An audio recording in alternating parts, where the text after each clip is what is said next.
First of all, Peter, can you talk about a little bit of the timeline of how this game came together? So the background of our involvement with mixed martial arts goes back to the inception of EA Sports as a label. We're a major part, obviously, of electronic arts. We're a billion-dollar-plus business. And when we look at the growth areas for sports, particularly when we think of the globalization of business, mixed martial arts was an obvious choice for us. We have a team that's now in its second year in development out of our Tiburon studio in Orlando, Florida. It's a team that is made up primarily of mixed martial arts fans who love the sport, are very involved in the culture of the sport, and we'll be shipping in 2010. Obviously here today, very proud of being able to announce Randy Couture as part of the stable, the growing stable of fighters. Fedor, obviously, the announcement of a couple of weeks ago.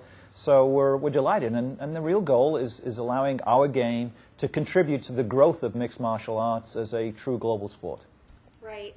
Now, your company has come under a little fire in the last few weeks with the UFC. Dana White, Lorenzo Fertitta, co-owners of that organization, said that they date with EA at least a year and a half to 3 years ago and were rebuked. And according to them, we're told that EA felt MMA wasn't a sport, which is pretty detrimental with you guys entering the league. Can you talk about what did happen at those meetings? Well, I certainly wasn't at Electronic Arts when a meeting with Lorenzo and Dana took place. That would make it at least 2 years ago. It's probably 3 years ago. And the facts of this, they signed a deal with THQ in January of 2007, obviously as a license deal to develop a game. That would mean that the meeting probably took place about 3 years ago. And I obviously wasn't there, can't attest to what the actual conversation was all about. Fortunately, we didn't do a deal. THQ did. I wish them the best of luck, to their credit.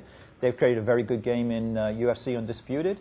But again, our goal is to be able to contribute to the sport by making a great game.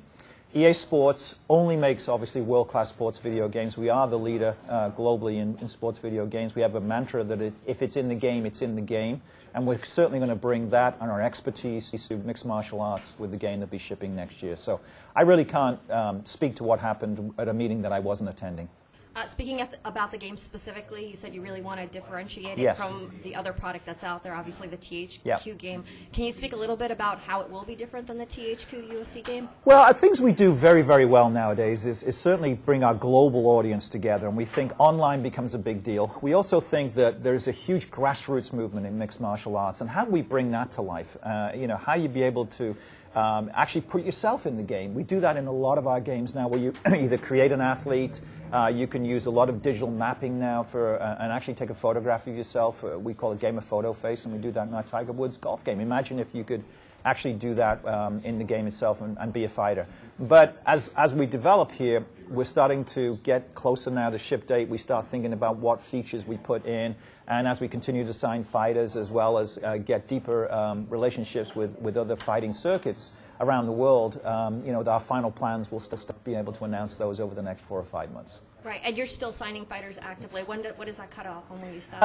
You know, really, you can do it almost to where you get ready to ship the game. I mean, putting an actual fighter in there, we do a lot of motion capture for our core fighters, but as we continue to add, it really just becomes digital art at some point and having key fighters. So probably up until a couple of months before we actually ship the game, when we call it feature complete, we'll continue to sign fighters. Dana White also announced that any fighter that did sign with EA would essentially be blacklisted or would never fight in the UFC, Randy Couture being the exclusion to that so far.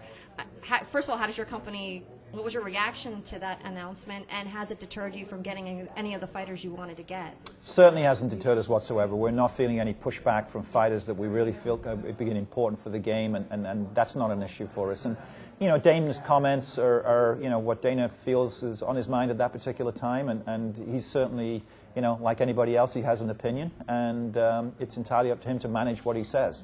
We're focused on getting the right fighters, getting that geographical diversity that I spoke about, and the repercussions that may come from that become Dana's issue and not our issue.